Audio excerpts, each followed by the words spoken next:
People overlook this often. Sometimes people are not buying your product because it's only half of the solution. David Ricketts, who's a Harvard professor of innovation, uses the example of mac and cheese. Kraft, macaroni and cheese dinner. So Kraft had figured out powdered cheese to support the war effort, but you can't really sell powdered cheese on its own. And then they found the sales guy who was putting the powdered cheese and a box of macaroni together with an elastic, literally combining them, and now you'd buy it because it was ready-made dinner. I think a lot of us don't look at our product and say, how is it being used? Today, my guest is Alistair Croll. Alistair is the author of Lean Analytics, which was one of the most influential early books on how to use data in helping you build your startup.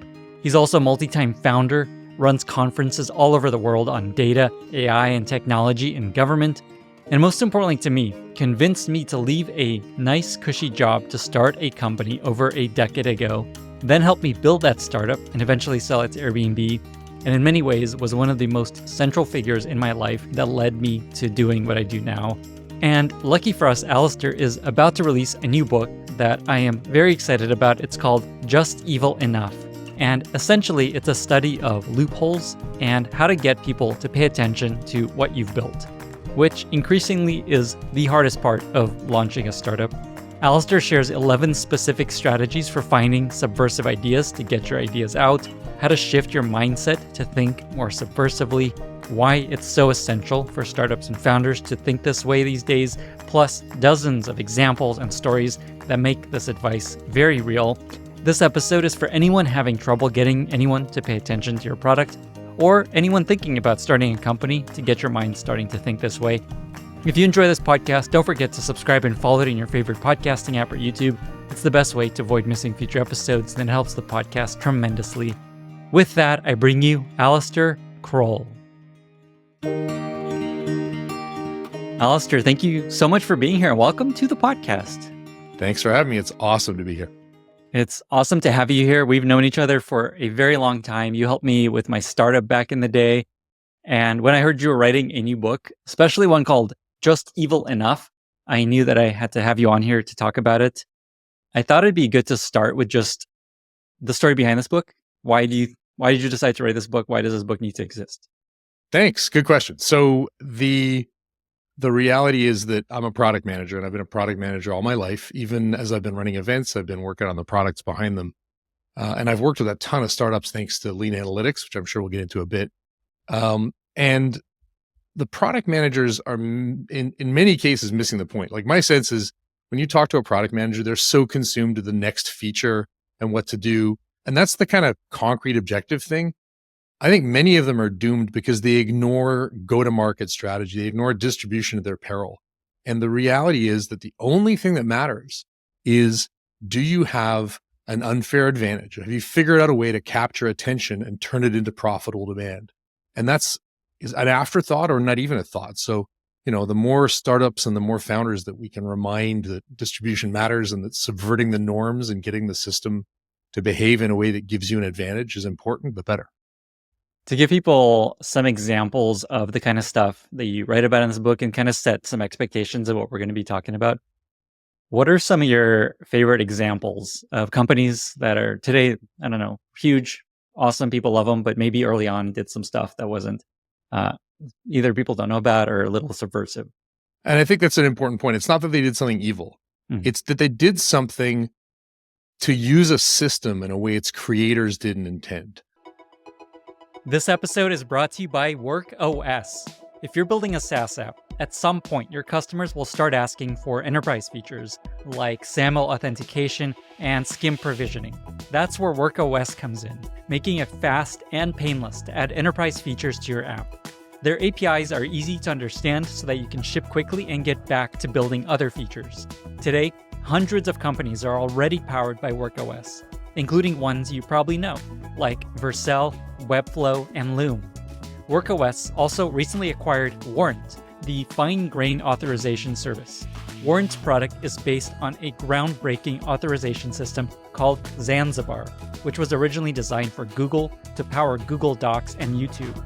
This enables fast authorization checks at enormous scale while maintaining a flexible model that can be adapted to even the most complex use cases. If you're currently looking to build role-based access control or other enterprise features like single sign-on, SCIM, or user management, you should consider WorkOS. It's a drop-in replacement for Auth0 and supports up to 1 million monthly active users for free. Check it out at workos.com to learn more. That's workos.com. This episode is brought to you by Hex. If you're a data person, you probably have to jump between different tools to run queries, build visualizations, write Python, and send around a lot of screenshots and CSV files. Hex brings everything together. Its powerful notebook UI lets you analyze data in SQL, Python, or no-code in any combination and work together with live multiplayer and version control. And now, Hex's AI tools can generate queries and code, create visualizations, and even kickstart a whole analysis for you, all from natural language prompts. It's like having an analytics copilot built right into where you're already doing your work. Then, when you're ready to share, you can use Hex's drag-and-drop app builder to configure beautiful reports or dashboards that anyone can use. Join the hundreds of data teams like Notion, AllTrails, Loom, Mixpanel, and Algolia using Hex every day to make their work more impactful. Sign up today at hex.tech/Lenny to get a 60-day free trial of the Hex team plan. That's hex.tech/Lenny. So like an obvious example is Netflix, right? Netflix started out, they needed broadband. They didn't call themselves Postal Flicks. They called themselves Netflix. Clearly they wanted to use the network. But a lot of people forget that Blockbuster had streaming first. Streaming wasn't a good play at the start of the online video industry because the penetration of broadband in the US was very limited. So Netflix got the US Postal Service. They misappropriated the US Postal Service and turned it into an on-demand, very high bandwidth, but very, very high latency broadband network by sticking DVDs into envelopes. And like Blockbuster missed that completely. That was the key. It wasn't, can I stream video? It was, can I get all of North America to receive a video in 2 days and use a website to order the next one? And so, I mean, that's an obvious example, but there are other tactics. I love the story of Whitney Hess when she was launching Bumble. She used the tactic we call the top shelf tactic, where she put up these posters in universities that basically said the university, as if it was made by the university. It basically said, no Facebook, no Instagram, no Snapchat, no Bumble. Well, that's, she's exploiting this medium called university walls, which are a really unregulated platform for distributing your message. But she's also sending this subversive reminder to people that she's one of the 4 top applications that the university doesn't approve of.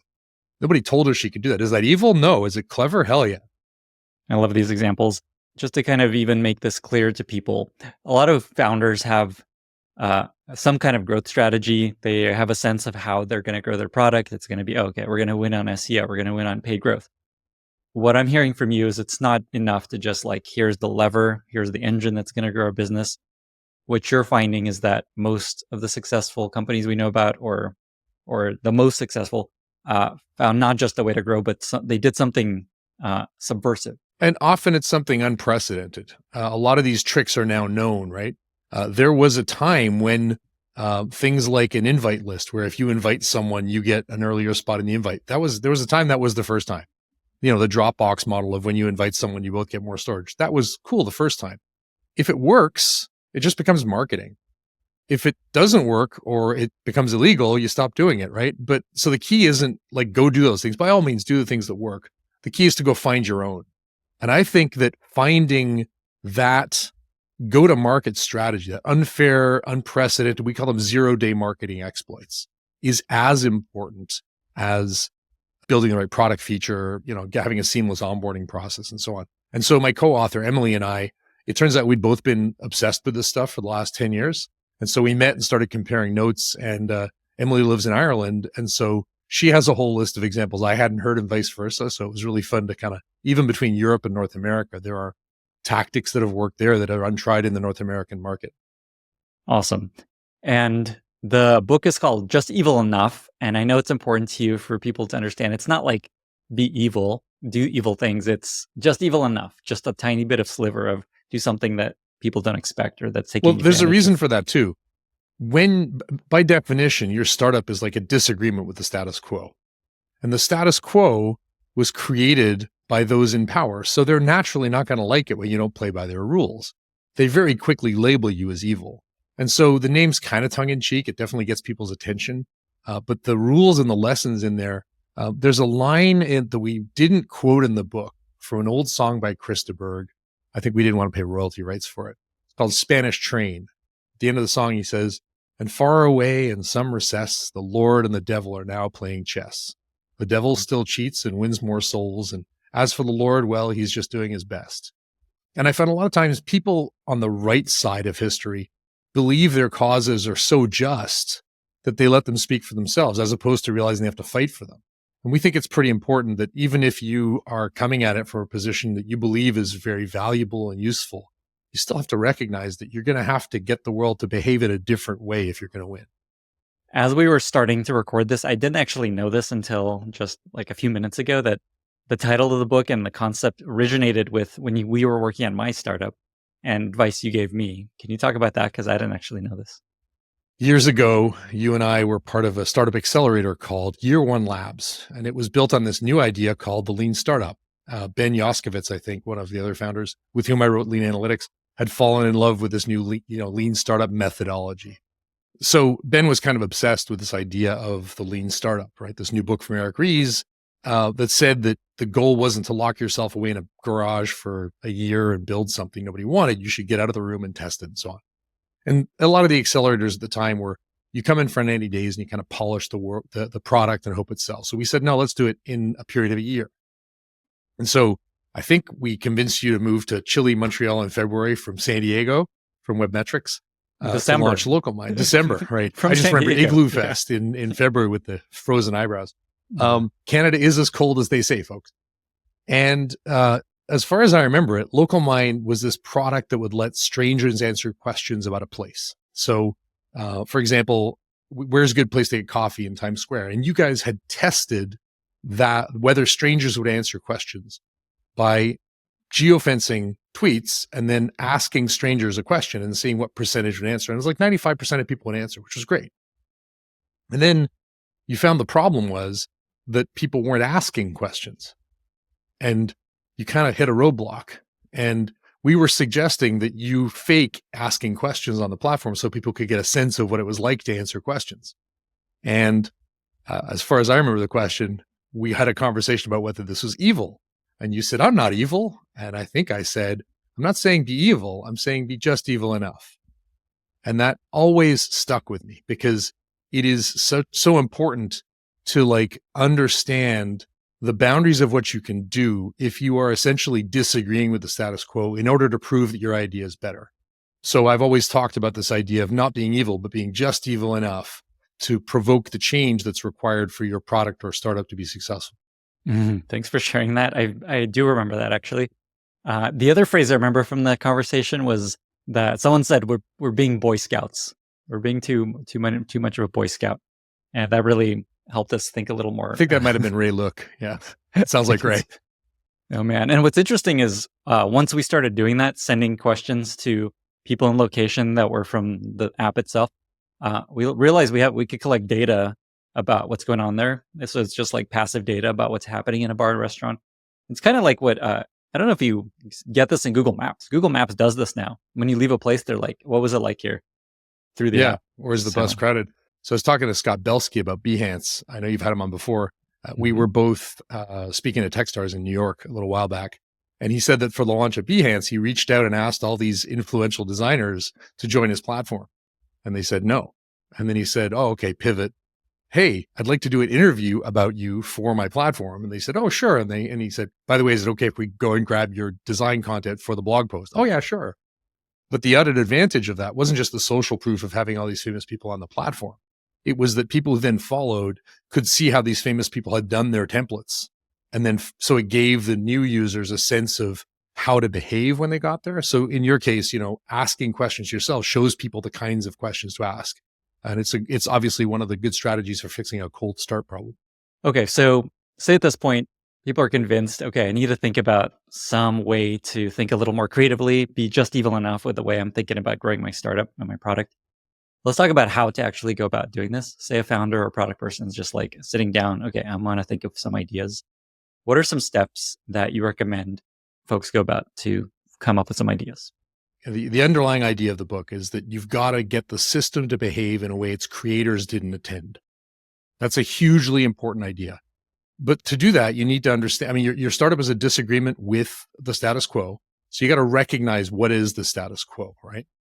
The first thing that we talk about is this idea of system awareness, to be aware of the system you're in and understand it. And then to find a novel approach within that system. And then, and this is often really difficult for startups, to be disagreeable enough to be willing to do something others either can't or won't. So we think that subversiveness is a skill you can learn. We spend a lot of time like understanding it, talking to neuroscientists and finding examples throughout history. It comes from system awareness, novelty, and disagreeability. One of my favorite examples of system awareness, there's a Stanford prof named Tina Seelig, and she gave the Stanford engineering entrepreneur class $5 in seed capital, 5 days to figure out what to do, and 2 hours to do it. And then each team in the class would come back for 3 minutes and present to the class and say how they had turned that $5 into the maximum revenue. It's a great idea, right? So most people, if you ask them how to do that, they're going to go out and they're going to, buy a lottery ticket, or they're going to buy some lemonade ingredients and set up a lemonade stand. Some of these students, I mean, they're Stanford graduate students, they're pretty smart. Some of them went and got bike pumps, and they offered to test people's bike pressure for free and then pump it up for like some money. And it turns out they made even more money when they asked for a donation. They did pretty well. They turned their $5 into like $200. Another class did a slightly different thing. They went to restaurants and stood in line at fancy restaurants and got the pagers and then sold their space in line during premium lunch hours. They made about $250, right? It's a good exercise. I mean, talk about a thing. You want to find out if your team can innovate. Try this with your company, whether you're a big company or a small company. I guarantee you, people will suddenly realize how hard it is to go to market. The winning team made $650, $605, somewhere in that range. You know what they did? I'm so curious to hear. What would you do? Oh my God. I can't even. So let me recap, because this is important. You got $5 in seed capital. You got 5 days to plan, 2 hours to execute, and then you're going to present your findings in front of this class, the graduate class of Stanford Entrepreneurship, for 3 minutes. So I listed 4 things there. The winning class sold its 3 minutes to a company that wanted to recruit Stanford grads. It's brilliant, right? They made an ad. And what are you going to say as the professor? Okay, yeah, well done. Because they recognized the system they were in. They took a step back from what they were told they had, and they looked at what they actually had. So I think that's a great example of like system awareness, seeing the big picture of what you're in. Once you see the big picture, now it's time to mess with things. And this is the second thing, which is like novelty. And there's a great example, Gymshark, which is a pretty big athletic wear company in Europe, not so big in North America. So they're great with messing with social media. Right around the time that Cameo came out, they had a bunch of B-list celebrities wish a guy named Gymshark happy birthday. And then they, of course, I think like 3 or 4 weeks later, Cameo added 6,000 words to their terms of service for consumer videos. But this way, Gymshark had all these celebrities wishing Gymshark a happy birthday. That's like, hey, we noticed that our name was a homonym for some guy and people in North America don't know who we are. Is that silly? Sure. Even reverse graffiti. There's companies that would start to spray signs on the floor. Like the British intelligence agency did a recruiting ad spraying it on the sidewalk because there's no law against cleaning up. So they just got like a spray hose and wrote stuff. I know these sound like silly ideas, but even Coinbase bought a 60-second Super Bowl ad where they bounced a QR code around the screen for 60 seconds. Is it stupid? Yeah. I mean, they were ranked the worst of 64 Super Bowl ads, but they got 20 million hits and their servers fell over. So that's a novelty thing, right? Just like seeing a thing that's different, zagging when everyone else is zigging. So if you're aware of the system and you find a novel way to do it, that's like 2/3 of the way to being subversive. A lot of these sound like they're kind of these one-off marketing stunts where you probably drive, like Coinbase example, you drive a bunch of traffic to your site. It's awesome. You do really well. And then it kind of fades away. I kind of call these things turbo boosts where you can just boost growth for a little bit and then they go away. Is there thoughts you have around just like the value of something like that versus you also need to figure out a way that grows your product sustainably, like, paid growth engine or SEO or something like that? Absolutely. Yeah. There are lots of examples. So I'm giving you kind of funny examples for this, but the companies that do well are the ones that use this kind of thinking to change their value chain. So think about furniture. For thousands of years, furniture was something that you described and then someone built and then they delivered to your house. I mean, that was furniture. And then IKEA went, hey, if we flat pack this stuff and change the design, we can put it in containers. People can build it themselves at home. So they took the value chain of furniture creation and they messed with it. So in that case, they delegated one of the stages of furniture creation to someone else. That completely changed the furniture industry. So that's not like a one-off thing. And so the trick is to find these kinds of approaches that are fundamental to your business model. And for that, you have to kind of look at how do you differentiate? Like, what do you do for reframing? How do you change the manner in which the product's delivered? Who's doing it? Who provides certain steps and so on? And so we get into that a little later once we get beyond the idea of subversiveness. Awesome. Okay. So what I love about this is this advice is helpful both for your actual long-term growth strategy and also to just drive spikes of growth when you're looking for ideas there. For Okay. sure. And you know, that's one of the distinctions we draw. Some of these sound like growth hacks. I'm not a big fan of growth hacks. A growth hack traditionally is sort of product agnostic. So when you move your mouse off the screen and it pops up a little window saying, hey, why are you leaving? There was a time that was cool. Now it's just like that mouse doesn't care what kind of website you are. We like the term 0-day marketing exploits because it's the difference between like a script kiddie and a proper hacker. In this case, it's kind of like the difference between a growth hacker and someone who is genuinely trying to subvert the dynamics of the industry they're in. And that takes a very big perspective. I'll give you another example that I love. There's a researcher named Zachary Hambrick who did some work with sailors as the Navy was trying to restructure how it hired. So he gave the sailors this dashboard, had 4 quadrants. One corner was like a fuel gauge, and when it got to a level, you had to press a button. One was add 2 numbers together. One was like some word thing. One was press a tone.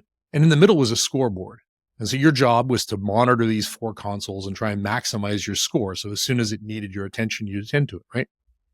And then unbeknownst to these sailors, about halfway through the test, he changed the scoring so that one of the 4 quadrants represented 75% of the points. So now doing the math would get you more points. And some of the sailors changed their behavior. They recognized this one thing was contributing more and they hammered on it. They do really well. Other sailors did what they were told. Super conscientious. Now, the Navy has always recruited, in the military, people who do what they're told and are super conscientious. Turns out the people that don't do that, we call them disagreeable. We say they're sloppy.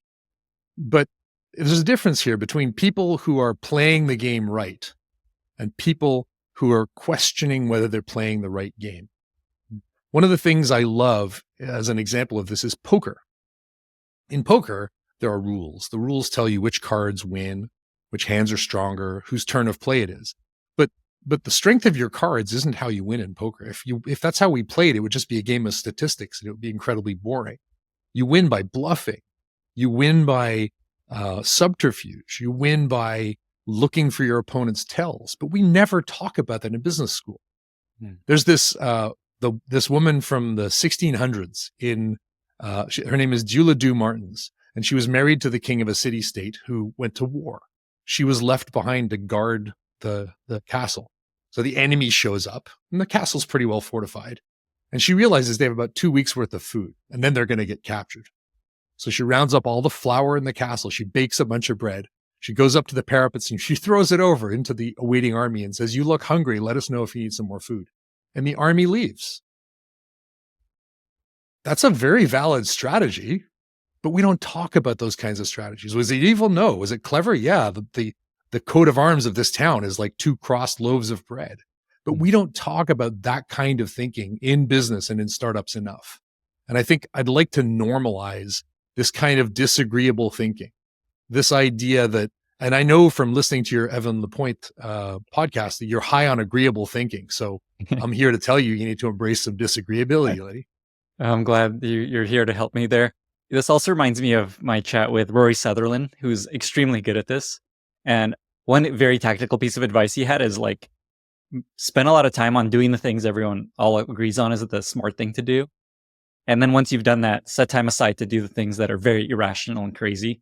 Thoughts on that, just as a way to find time Well, for I these very love Rory. In disagreeable things. fact, Emily and I are meeting him in London for dinner. Oh, He amazing. read the book and said some very nice things about it. Oh, I love that. I think Rory's example of the wine list, which you've probably heard, that Mm. like the wine list is a system.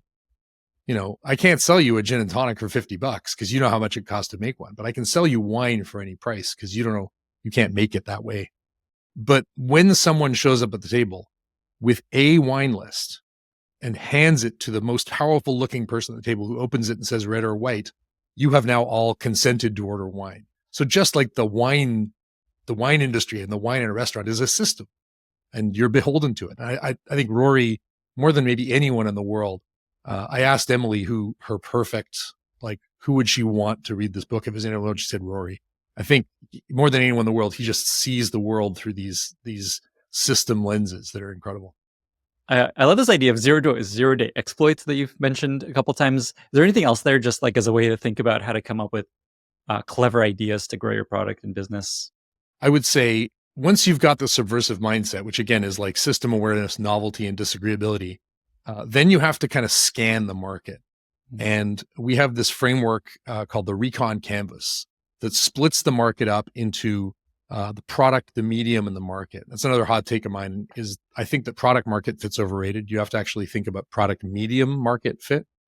Marketing textbooks were written in a time when the medium was one way, one to many paid broadcast. That's completely changed. Today, it's any to any. It's perfectly valid to build an audience first, then figure out what to sell it, then make the product, right? But we still talk about product market fit. Two companies of the same product sold to the same market.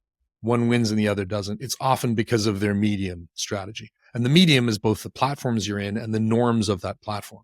So we hit this thing called the Recon canvas that helps you scan across the product, the market, and the medium.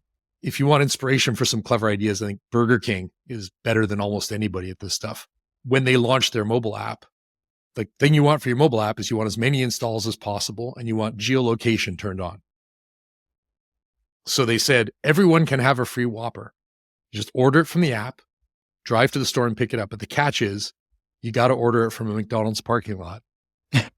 That's genius, right? They also edited the Wikipedia page for the description of the Whopper and then made all the home speakers go read it by making an ad that said, hey, okay, Google, what's in a Whopper? They do a whole bunch of things, but a great example of their understanding of the medium. In 2019, they started liking all these posts from influential posters from 10 years before. And they offered no explanation. And people are like, hey, Burger King, why are you liking my old posts? Because the reality is if someone likes your post from 10 years ago, it's either a bot, a stalker, or you're about to get sued, right? It's probably one of those three things. And so Burger King starts liking these things. Now, if Burger King had just liked that person's latest post, they would have missed it. Someone likes one of your posts, you have enough followers that like it may get lost in the noise. But if it's something from 10 years ago, because of the mechanics of the platform, you'll see it. Burger King says nothing. Influencers start getting upset. What's going on? What's going on? And then finally, the reveal, they say, hey, we've been liking some things from 10 years ago because sometimes the past is great. You know what else is great? Funnel cake fries, and we're bringing them back. Millions of free impressions.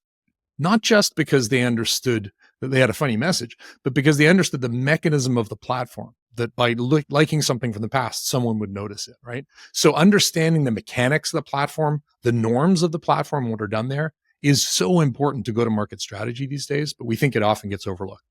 So to answer your question, I think scanning for opportunities across product, across market, and across medium, and we spend a lot of time in the book talking about how to do that. So this Recon canvas, I know it's hard to visualize a canvas grid thing, and we'll link to it in the show notes, but just to help people get a better sense of what they're going to be thinking about to scan the market, there's kind of 3 columns. Is that how you describe it? Yeah. So the canvas actually has 3 rows. 3 That's rows. because there's an objective, a collective, and a subjective way to look at the world.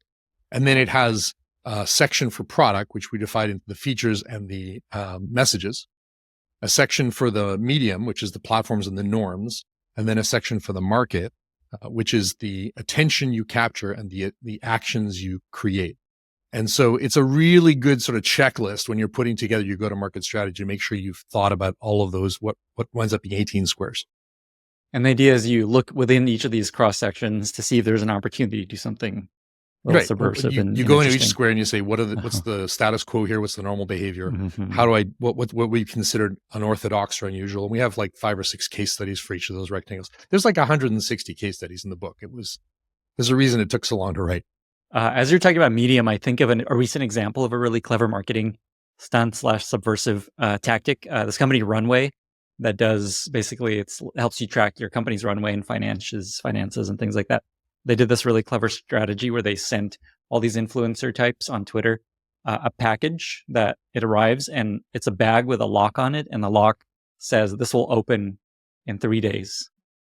And there's a countdown that's counting down, and you can't look inside until this lock unlocks. And so everyone on Twitter is just like, what the hell is this? I got this lock. I don't know what's inside. I don't know if I should break it open or just wait. And the way I think about this is because when someone gets their mail, they in theory open it immediately to see what's inside. And so they found a really clever way to make it a moment, like a launch event, where everyone unlocks it and then starts tweeting, oh my God, I got this sweet bomber jacket and all this swag, and Runway's doing something awesome. Yeah, it's forced unboxing.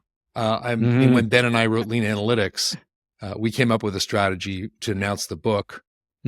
We found about 15 people that we knew who would talk about it and say nice things. Al Malik, Eric Ries, Tim O'Reilly.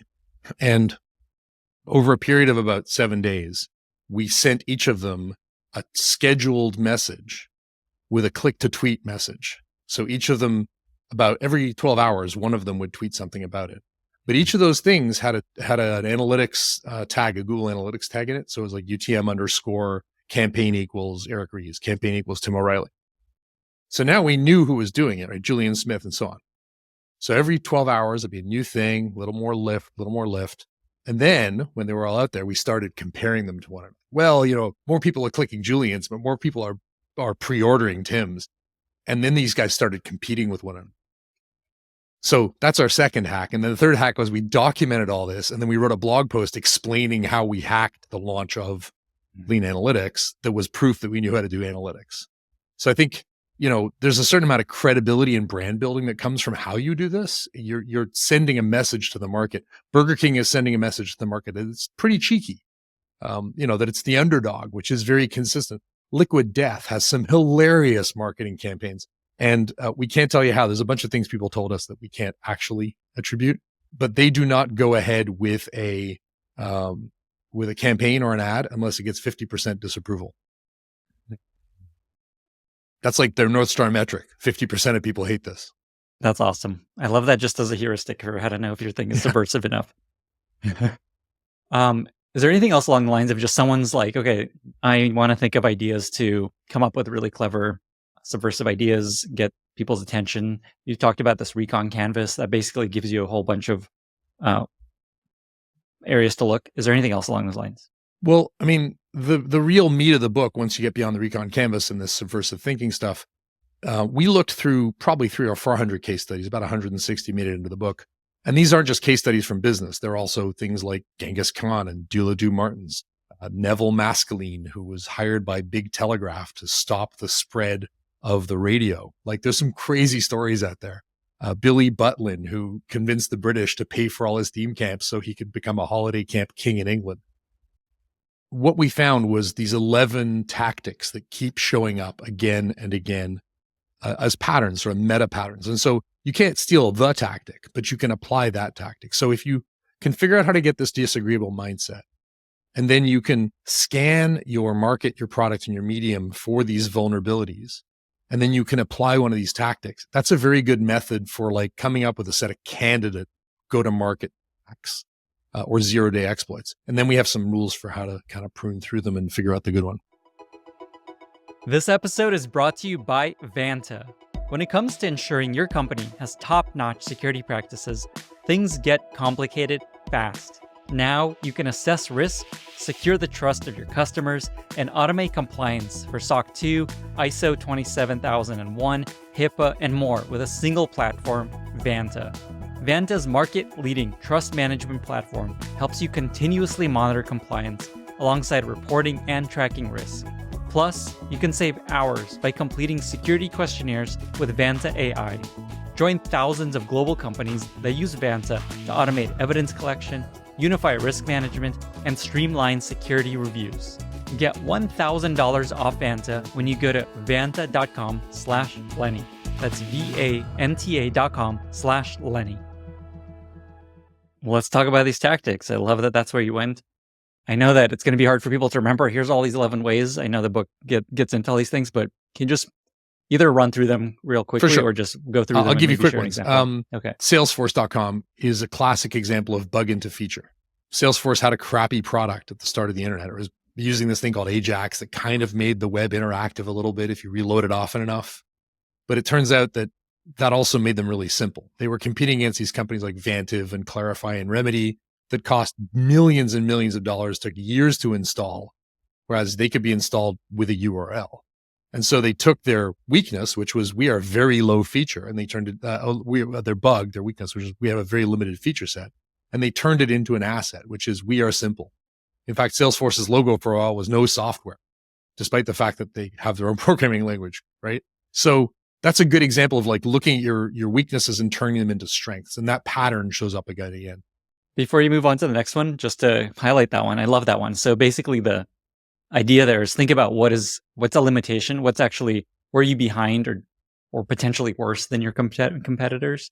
And then think about how can we turn that into a benefit. And often it's not that you have to turn it into a benefit. It's that it's already a benefit for a target market you have ignored.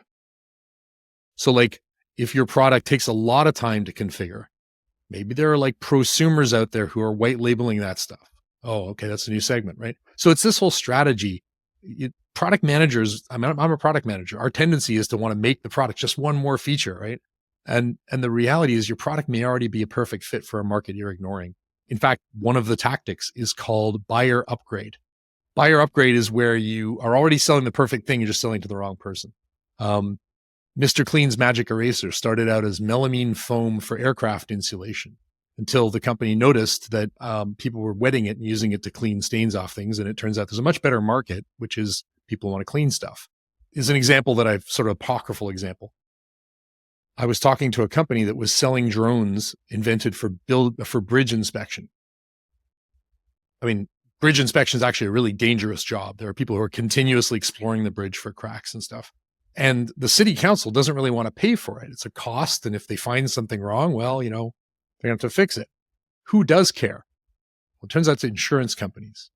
So if you go sell to an insurance company and you say, look, just don't sign off on bridges unless they have this drone, you have 100% close rate with everybody who needs insurance for their bridge. So that's a good example of sort of figuring out how to upgrade your buyer. And there's a great example of this. Hitachi makes a personal massager. You may have heard of this device. Hitachi was not selling a lot of these personal massagers, but it turns out there's a very specific use case for these personal massagers that the Japanese management company did not want to mention. And so they partnered with a company called Vibratex, with the only condition being that Vibratex is not allowed to mention that the product is made by Hitachi. So sometimes the buyer upgrade is like getting out of your own way. But that's a tactic that people don't often think about. We're sort of stuck with our target market. There's a sense of we were wrong when you acknowledge that a different market wants your product. Amazing example. So the tactic here, just to kind of mirror back, is if your product isn't working for people you're trying to sell it to today, maybe there's a different market that loves it and you don't have to change anything about what you're actually building. It's just a different target market. Or even a different buyer. Different buyer at the same company, essentially. Yeah. In fact, at Coradiant, we used to make this web performance analysis thing. And it took me years to figure out we should stop selling it to operations and start selling to the marketing department. And then I learned to say, analytics shows you what people did. We show you if they could do it. Within 3 months, Fidelity, Salesforce, and LinkedIn had bought our biggest product. Just because I learned how to explain it to a different customer. Great example. What else? So access is another one. Now, this sounds obvious, right? Do you have access to something other people don't? And you got to be careful here.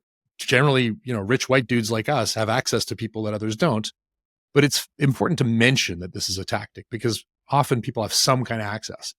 Jessica Scorpio, when she was launching GetAround, which was a car rental by owner service, she had access to one of her VC's friends who had an early Tesla Roadster. So she brought it to CES and she let people drive it around and it got lots of attention. And it also proved that you could get fancier cars on the platform. The masterclass founder of Masterclass, went to school with Justin Hoffman's daughter. Use that access. I mean, it's not necessarily there, but if you've got access, like take a step back and say, what can I do that other people can't in my personal network? Do I have access to a resource at a different price? Oftentimes that's the thing that gives someone an advantage, but we're kind of ashamed to admit it. An example of Runway shared, I think one of the, I don't know, levers the founder had is he knew a lot of fancy people. And so he's like, hey, I'm going to send you some. Can I have your address? Oh, for sure. And I mean, before Bumble, with Tinder, Whitney was traveling around to sororities because she was a sister. She'd give a talk at a sorority about her startup, and then she would get all the girls to install it, and then she'd go across the street to the fraternity and say, "Hey, all the girls are on this app." So that's an access strategy. Another one, bait and switch. This is a common strategy. Bait and switch can be evil unless the buyer is delighted with the thing you've switched them for, or you also deliver the thing you promised. Just evil enough. Yeah. So a classic example of this is Tupperware. Tupperware promoted dinner parties in post-war America where women were being told to go back to the home after having helped out in the war effort and weren't very happy with that. Tupperware came to market. There was a huge number of people out there who wanted to run their own businesses. So the bait was, hey, come to a dinner party. And the switch was, oh, by the way, become a part of this multi-level marketing scheme. There's a company called Energage that does HR software. It's pretty hard to get people excited about HR software.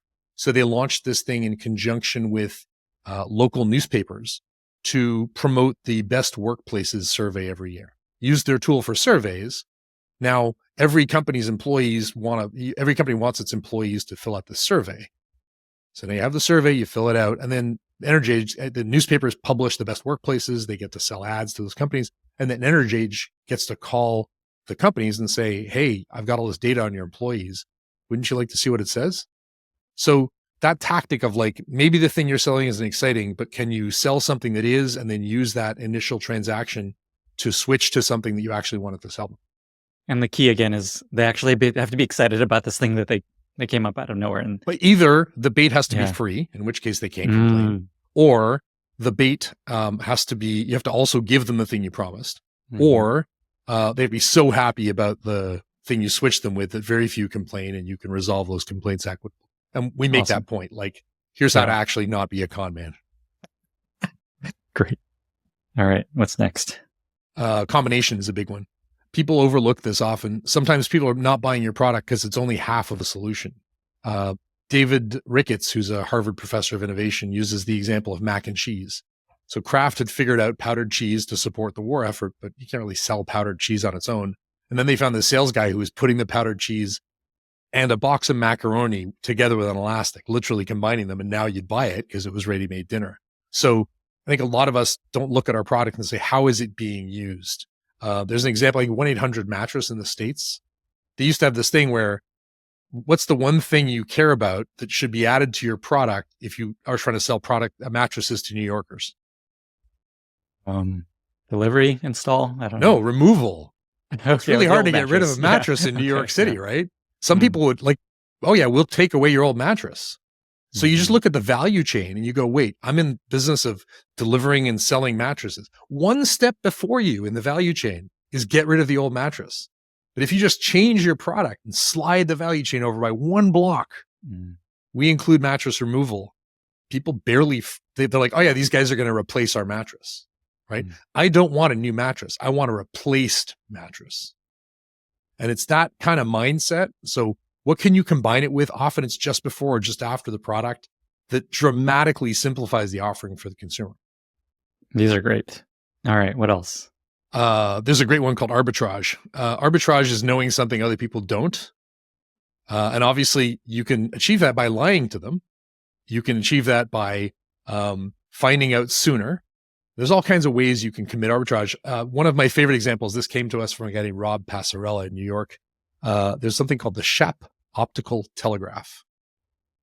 So in, I think 16th century France, obviously the speed of messages is very important for the war effort. And so the French set up this optical telegraph. There's a bunch of towers. You could see each tower from the other.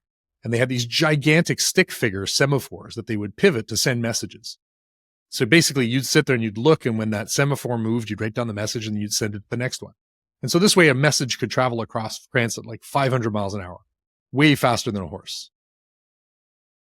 It's great. So, of course, because if there's an advantage here, some bankers figured out how to pay off the Shap telegraph operator to introduce an error in the message in Paris, which would allow the person in the stock market in Burgundy to like know what the Paris markets are doing before the news got there and trade on it. So can you find that? That is too evil, but can you find out in advance of something? There was like early on in the days of certain social platforms, the analysts were all trying to figure out, were they actually seeing growth? And it turns out that in some of the early social platforms, you could look at the number of the message or the number of the user's account in the API, and you could infer growth from that. I mean, the data is right there. Is that illegal? Not really. It's right there, but it's certainly an advantage. So what can you find out early that others can't? Now, a more concrete example of this is Farmville. So Pincus and Zuckerberg were very good friends, and Zuckerberg told Pincus that apps were going to be allowed to post to users' timelines. This is why Farmville grew almost overnight. At one point, it represented a massive proportion of Facebook's revenue, is that Farmville would post these things saying, hey, Lenny, Alistair needs your help getting some grain for his cows or they're going to die. So there's a good example of like knowing something before other people did.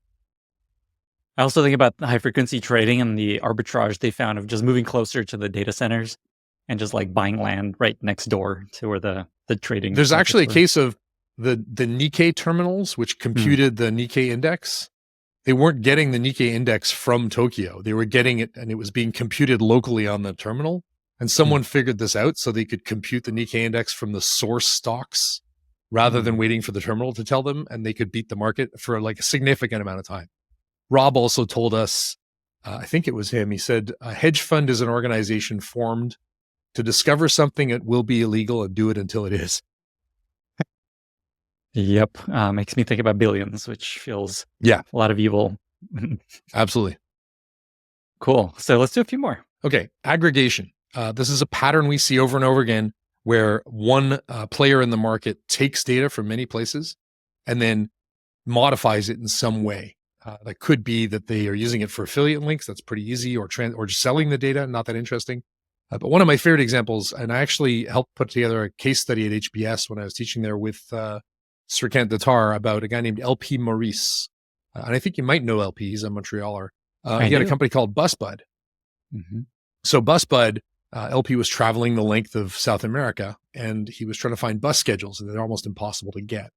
And so he, when he got home, he decided to make an app so you could order kind of like Kayak for bus rides, which doesn't sound that exciting, but bus tickets are a multi-billion-dollar industry. And so he got people around the world to send in these bus schedules. He put them all in one place. And then he went to the bus companies and said, hey, how about you let me, sell bus tickets? And none of them wanted to hear from him. So what he did was he used automation to create thousands and thousands, I think it's millions and millions of pages of bus tables, properly structured JSON data. And he had to automate this thing. I think he actually had to get like 3 separate Google Analytics accounts to manage all the data because it was beyond the capacity of one of them. And then the search index, for search engines, this is like catnip, like well-structured data that's not available everywhere else. So now he becomes the default destination because he's aggregated the data for a particular kind of data, bus ticket data. And then he allows you to go in and say, I want to go from here to here, shows you the route, but the bus companies still aren't going to pay him money. So he puts a button on that says, buy my ticket, and sends them to those companies. And then the next time he calls the companies, he goes, hey, have you noticed on your analytics that like 20% of your traffic is coming from me? We should probably talk. Now they're willing to trade. So aggregating data, consolidating it, putting the bait out there, like the catnip for the search engine or whatever. And sometimes this can be done badly. One of the examples we think is too evil is Get Satisfaction. Get Satisfaction was a complaint site on the internet where you basically, they went and crawled the internet for all the complaints about Sony. And then that's the first place you're going to complain about Sony. And then they'd extort Sony and say, unless you buy from us, we're going to tell the customers you don't care about them. Probably too evil. You shouldn't assume consent. But that pattern of aggregation shows up time and again. It's interesting. There's a trend across all these examples you're giving, which is you're solving actual problems for people in different ways. and you're finding a new way to solve that problem or help them be aware that you're solving this problem. Like in this case of the bus schedules, like people really want that information. Like Google wants it, but also people want schedules that are easy to read. And you've just found a really interesting way to almost every scale one that. of these tactics looks awesome in hindsight. Mm. I mean, some of these are very basic things. So one of the most basic marketing tactics, and Rory can talk about this better than I ever could, is reframing. When you look at positioning, you're looking at two dimensions, right? Let's say for toothpaste, you have the dimension of sex appeal. Fresh breath lasts all night. That was Colgate. And then you have the dimension of clinicality, which is like 4 out of 5 dentists agree. That was Crest. So in the early toothpaste wars, you had Colgate versus Crest, and you were either brushing your teeth because you want to be sexy or brushing your teeth because you want it to be healthy. And then along comes Tom's of Maine. And remember, this is 1970s. You got your tofu from a health food store. Dr. Strangelove has lines about fluoride being a government conspiracy. And so you show up and go, oh, we're unfluoridated. We're natural. We'll tell you the ingredients on the label. You've given a segment of the market a different, better way to think about the value you offer. Reframing isn't just about competing on existing dimensions. It's about giving the customer a different set of dimensions. And that won't happen for the whole market, but it'll happen for one of those segments. And in this case, the framing was orthogonal. If you are a hippie natural person, you reject clinical science and you reject traditional beauty norms. So you're orthogonal to both, like you're perpendicular to both sex appeal and healthcare. And so it's a perfect position. And Tom's of Maine used that, and obviously 2 years later introduced a fluoridated formula and got into grocery stores, or into pharmacies. So being able to reframe things. I mean, I mentioned liquid death, but when people talk about positioning, they often look at the dimensions that are there and say, how do we compete on those? Or they go, hey, we're really good at this thing. Let's make that the dimension. The dimension only matters if a lucrative, reachable target market thinks that it is the dominant criteria for deciding about the product. And is reframing one of the tactics? Yep. Reframing would be one of the tactics for sure. Okay, awesome. And is it interchangeable with positioning, or do you think of those two as different So we things? actually think that positioning is simply where you are on a grid. Reframing is drawing the grid. Got it.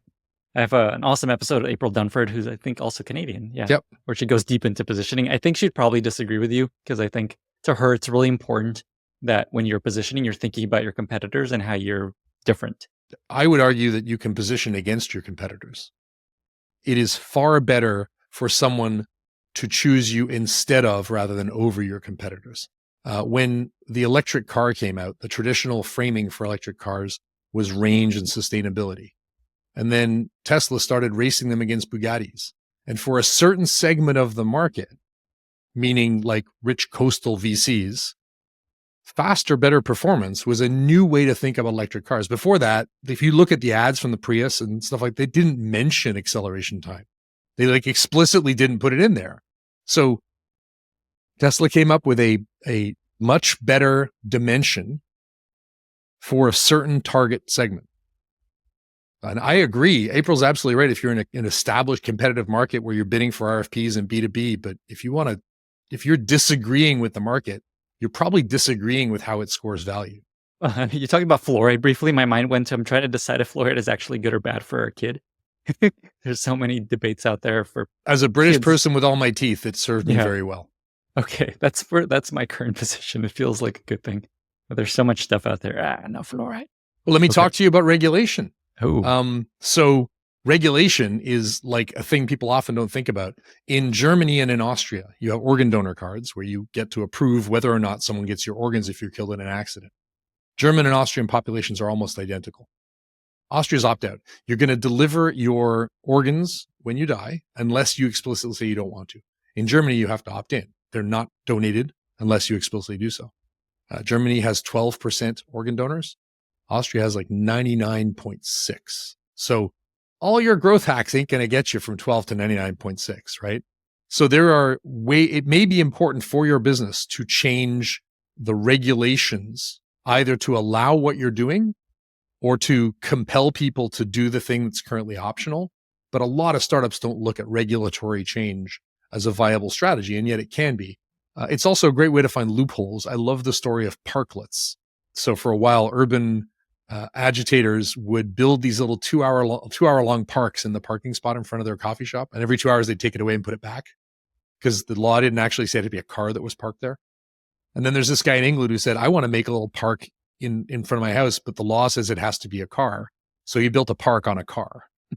And then the local town government said, well, you're going to have to take your car in and get it like smog checked once a year. So it's not going to last. So he bought this historical van that was not required to be smog checked. And so he just has a park in front of his house that's the back of a van parked there. Loopholes happen all the time. We think they're funny. We think they're clever. But there are a lot of cases where you can find a loophole and use that to do something possible that wasn't otherwise possible. Okay, let me see how many we've gone through so far. So I'm just going to go through the list so far, and I'm curious if there's anything else. Okay, so turning bugs into features, upgrading, buy or upgrade, access, bait and switch, combination, arbitrage, aggregation, reframing, and regulation, I think was the last one you shared.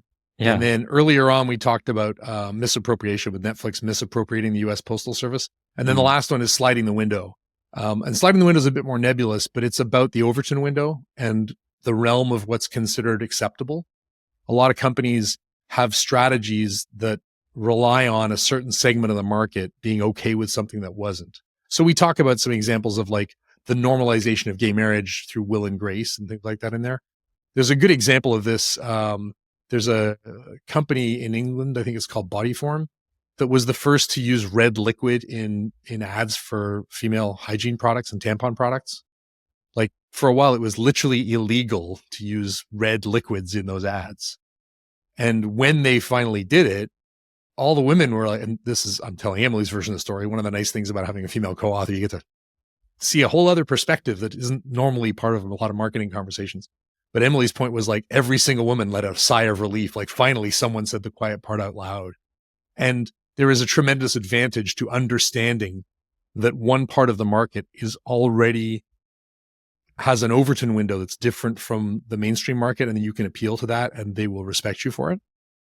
Amazing. So these are 11 very concrete ways to think about ways to get above the noise, get people's attention, be a little subversive. And there's always this talk about like thinking from first principles and thinking outside the box and being innovative and creative. And I love that you have put together, here's like the 11 ways that people do it. How do you suggest people use this? Is it like get a room, get some people together, brainstorm and go through this list?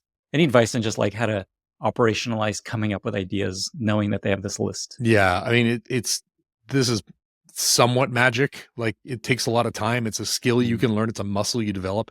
I would say spend some time thinking about how to be disagreeable, understanding the system you're in, then like use the need for novelty and disagreeability to temporarily let yourself think like a supervillain. We have some tactics for this, ignoring the guardrails, embracing absurdity, not pulling your punches on wording. I mean, I've had people go, oh, I can't possibly do that in my marketing. Remember Blair Witch? Remember the Blair Witch Project? Mm-hmm. They literally killed their actors. Well, not literally, but according to the web, like they had people out there trying to find the actors. They listed them as missing on their movie page. Like, you know, they did literally starve their actors. They actually underfed them and they played weird, scary noises outside their tent at night and gave them conflicting information. They got so much attention because they were hyperbolic about how they positioned things. And Wes Cow talks about like the spiky point of view. I think those are super important. There are some other techniques that we found. There's this really interesting innovation formula called TRIZ, which is a combinatorial way of overcoming obstacles by combining unrelated fields. There's something called construal level theory, which is how you bring distant ideas closer to change how you think about them. So that we go through a lot of the sort of neuroscience of how to pick good exploits and brainstorm properly. And then finally, I would say we talk a lot about like pre-mortems, figuring out how things might go wrong, asking counterfactuals. You know, is the opposite true?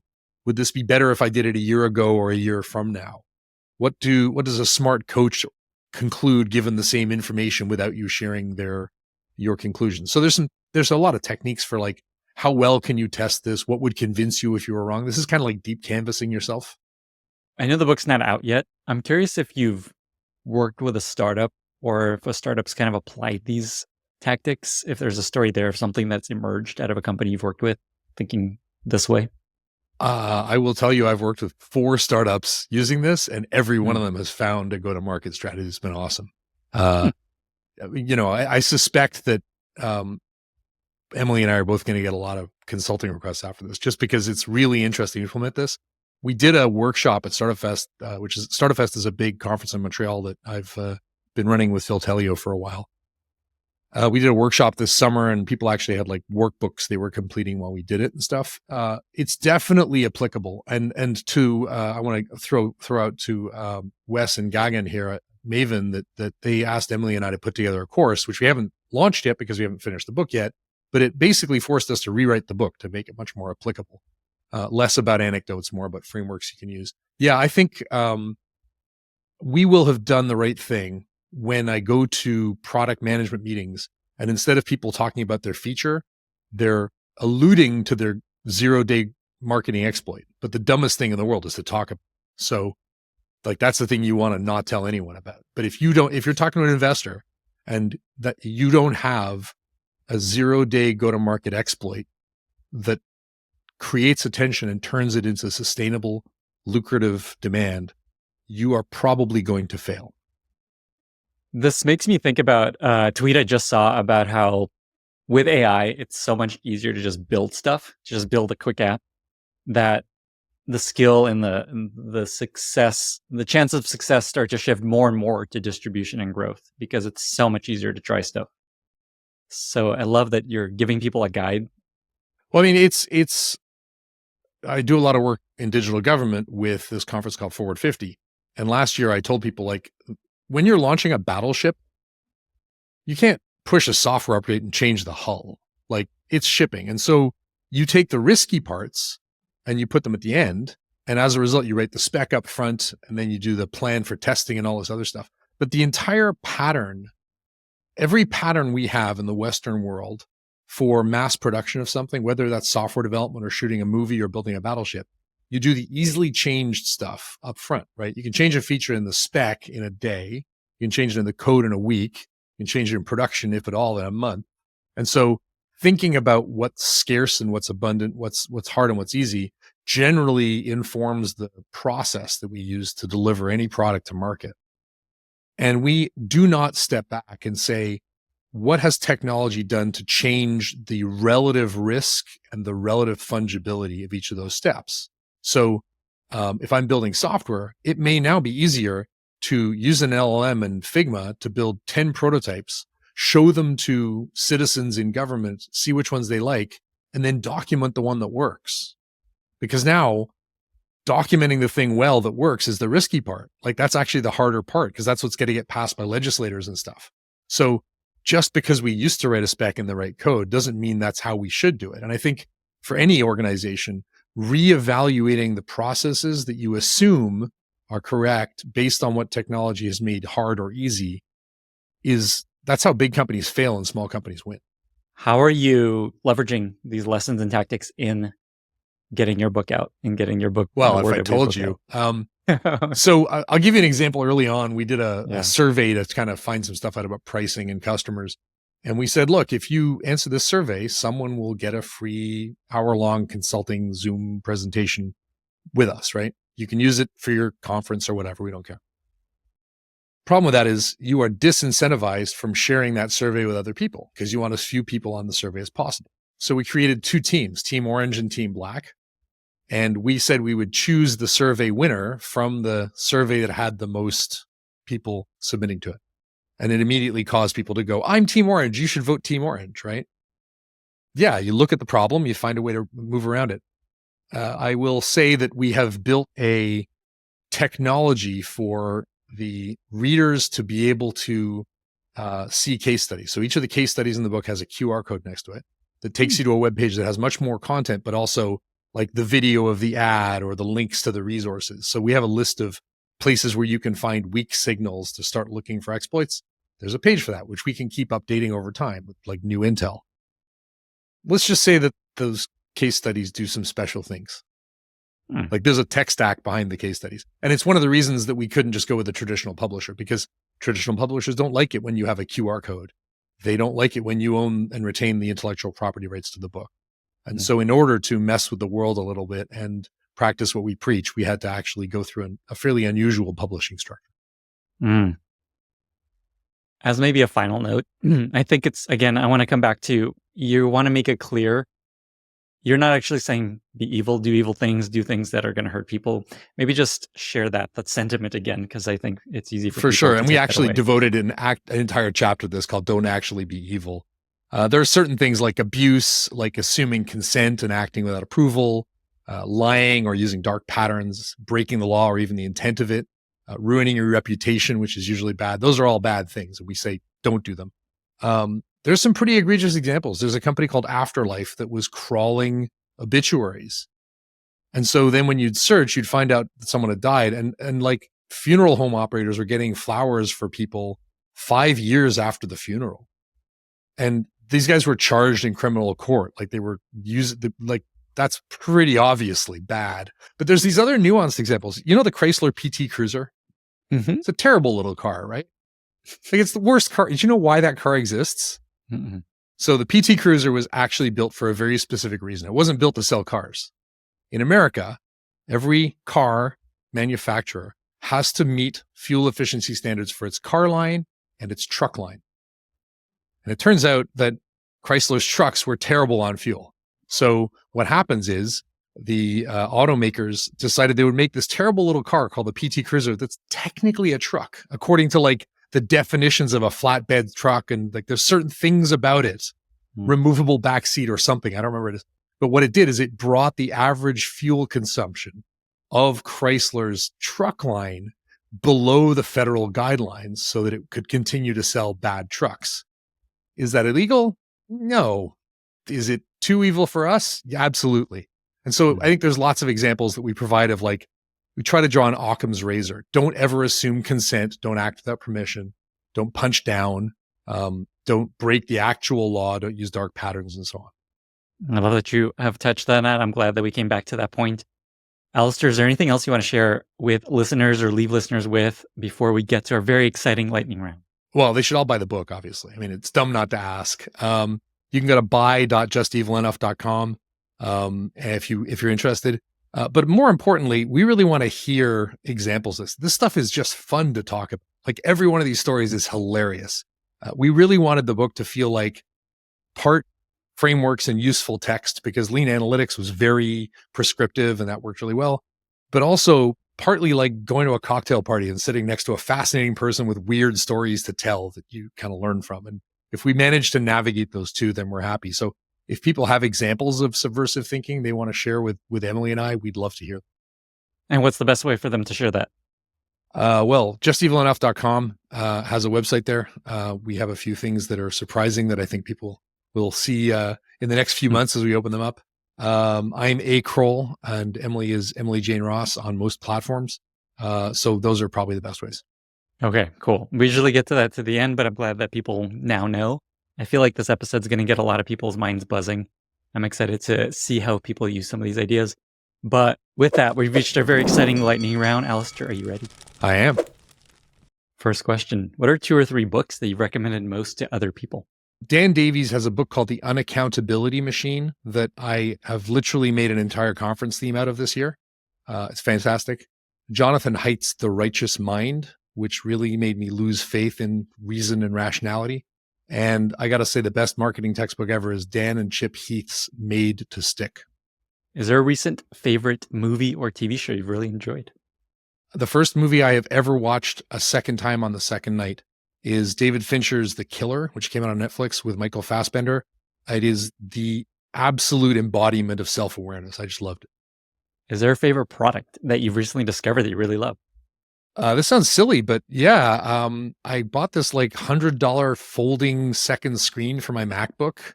They're like $100 now, and they power off a USB-C cable that also is their HDMI thing. I find myself much more productive with a second screen and being able to put one in my laptop bag that's the same size. There's a bunch of different brands. But yeah, just $100 second screen LED that plugs into USB-C on your MacBook. Is there a brand that you like best that people can search, or it doesn't really matter? I don't remember which brands. Okay, And honestly, cool. I mean, this is another thing we didn't really talk about, the reality of branding on Amazon. Like brand names don't matter anymore. It's like someone threw up on a keyboard and that's the name of the company now for half the products you buy on Amazon, because that's not how you actually choose the product. Like there is value to a brand, but it's much less so. Like if you don't know the brand, you don't worry about it as much as you used I think to. Anker, Anker, is a good example of a company that was just one of many power companies, but they did their packaging right and their products right, and now they're like a well-known name. So it takes real work to escape that trap. Interesting. 2 more questions. Do you have a favorite life motto that you often come back to, find useful in work or in life? My company, which is just me, is called Solve for Interesting. Because all my life, when I've tried to solve for fame or for safety or for wealth, it hasn't gone as well as when I've just solved for what's interesting. But I think the motto that informs things the most that I work on these days is, it's amazing what can get done when nobody cares who gets credit. These are both great. Final question. We worked together for many years back in the day in Montreal on my startup. I'm curious if there's another memory that comes to mind, or a story, or something that you think back to during that time when we were working together on this tiny little startup back in Montreal. I think we went tobogganing down a giant hill, didn't we? Didn't we go up to Laurentians to my mom's cottage and we with Eva?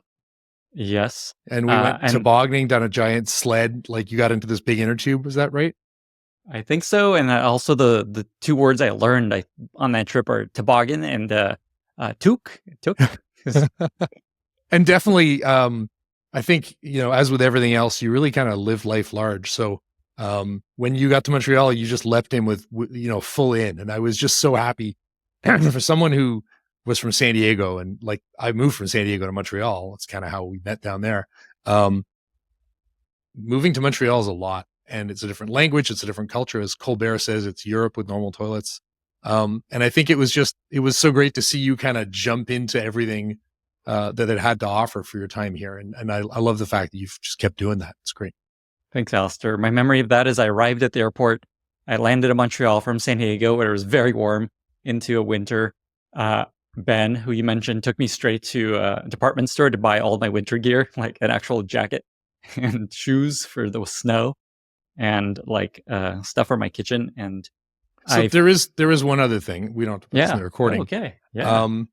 So Year One Labs, we used a hackathon to bring people in rather than the usual application form.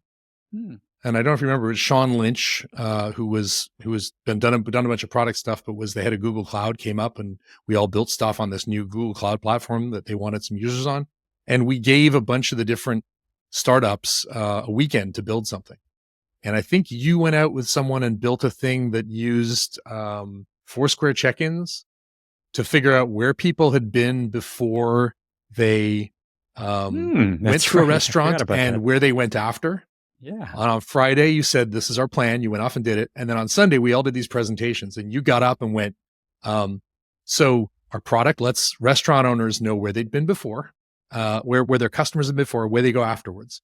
Here's our beautiful slide deck. We have a working prototype. And oh, by the way, we sold it to 3 companies. And Ben and Ray and Ian and I went, yeah, they're probably in. And I don't know if I remember that correctly, but that story's in my head for some reason. I definitely remember building that. I don't remember us selling it to anyone. I imagine maybe we got some folks using it, but the whole idea there was, I was just always thinking about, how do people find out about your product? How do people find out about your restaurant? And I was just like, well, where do people most come from before they go to your restaurant? And so maybe find that place and then go advertise there so more people come to your restaurant. Yeah, it was people analytics. And that was like, at the time, right. Foursquare was new, but all 3 of us afterwards were like, dude, even if that's a bad idea, he can make 51 more of those and one won't suck. It all worked out. Alistair, what a journey. Thank you so much for being here. What a special episode. 2 final questions. You already mentioned this, but just remind people, where can folks find you and the book online, and how can listeners be useful to you? Buy.justevilenough.com if they want to pre-order the book. We're actually going to do a bunch of webinars for people who pre-order, because we see their email addresses, unlike when you just buy it on Amazon. So we're planning on doing a few things between now and when you actually get the book. So you can buy the book on buy.justevilenough.com. There's the usual newsletter, sign up, subscription stuff. We have, I think the account is Evil Enough on most social platforms. And then, tell us your examples of subversiveness in action. We would love to use our own aggregation play and be a clearinghouse for subversive thinking that doesn't suck. So we'd love to hear all the examples we can. It's too bad Emily couldn't join us here. She's brilliant and hilarious. So make sure you follow her. She's Emily Jane Ross on social platforms too. Amazing. Alistair, thank you so much for being here. Thank you. Bye, everyone. Thank you so much for listening. If you found this valuable, you can subscribe to the show on Apple Podcasts, Spotify, or your favorite podcast app. Also, please consider giving us a rating or leaving a review, as that really helps other listeners find the podcast. You can find all past episodes or learn more about the show at lennyspodcast.com. See you in the next episode.